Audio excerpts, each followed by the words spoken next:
আজকে শ্রাবণের প্রথম সোমবার, তাই বাবার অভিষেক করানোর জন্য বাবা ভোলেনাথের মাথায় জল ঢালবো। তার জন্য দেখো আমি এখানে দুধ, দই, ঘি, মধু, গঙ্গা জল দিয়ে একটা পঞ্চামৃত বানিয়ে নিচ্ছি।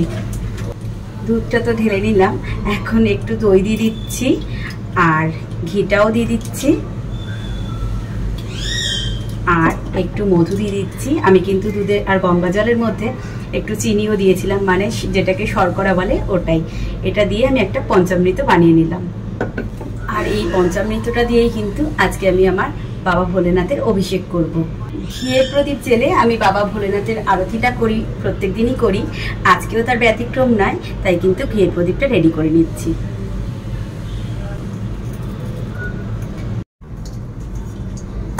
আকন্দ ফুলের মালা নিয়ে নিচ্ছি, বেলপাতা আর নিচ্ছি ধুতরা ফুল, যেটা বাবার ভীষণ পছন্দের। আর এদিকে আমি লাল চন্দন একটু ঘষে নিচ্ছি।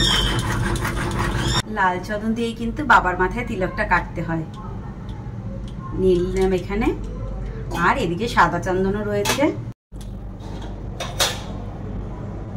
তারপরেই দেখো আমি এখন পুজোতে বসে গেছি। ওম নমঃ শিবায় নমঃ, ওম নমঃ শিবায় নমঃ, ওম নমঃ শিবায় নমঃ।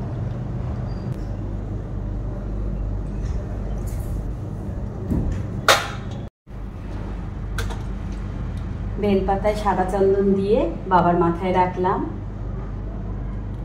আর লাল চন্দনের তিলক কেটে দিলাম 3 বার। ওম নমঃ শিবায় নমঃ, ওম নমঃ শিবায় নমঃ, ওম নমঃ শিবায় নমঃ।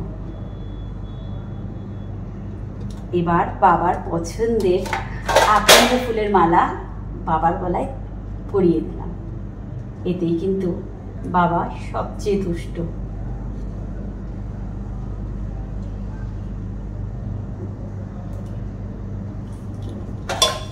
আর একটা পছন্দের ধুতরা ফুল দিয়ে দিলাম বাবার মাথায়।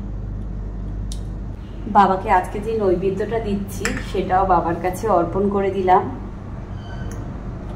এবার ধূপ ধুনো জ্বালিয়ে নিয়েছি, বাবাকে আরতি করে নিচ্ছি। ওম নমঃ শিবায় নমঃ, ওম নমঃ শিবায় নমঃ, ওম নমঃ শিবায় নমঃ। এবার যে ঘিয়ের প্রদীপটা আমি জ্বালিয়েছিলাম সেটা দিয়েও বাবাকে একবার আরতি করে নিচ্ছি। হর হর মহাদেব, হর হর মহাদেব, হর হর মহাদেব।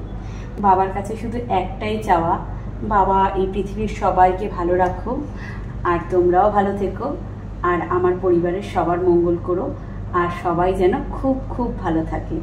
হর হর মহাদেব, হর হর মহাদেব, হর হর মহাদেব। এরকমভাবেই কিন্তু আমি শ্রাবণ মাসের প্রথম সোমবারে বাবা ভোলেনাথের পুজো করলাম।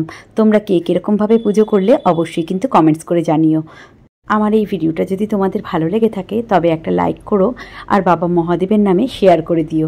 আবার দেখা হচ্ছে পরের কোনো একটা ভিডিওতে।